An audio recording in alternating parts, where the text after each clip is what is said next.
What's up, guys? Tech Man here. So here at the pool yard, managed to get a couple panels.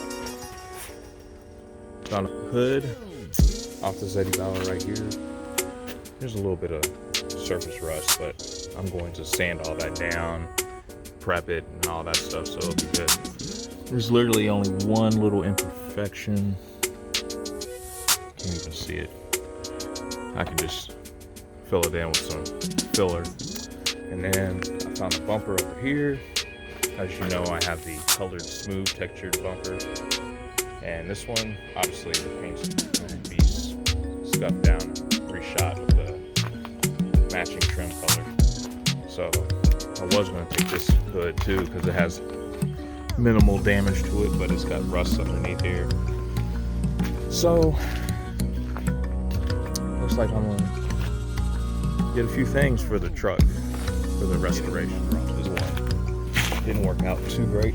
Well, it was going good until I got to this last nut inside here. It kept spinning, and there's no way to really get to it to keep it from spinning while I loosen the nut. So there's nothing I can really do about it. The inner bracket part is well riveted in, so I can't take that off separately. It's one nut, that one right there. It just spins and spins and spins and spins. Man, this is a great bumper too. I don't want to leave it. I'm gonna see if I can find out. So came out here to the other pool yard and I found this really good limited. I mean, the rust is not too bad on this thing at all.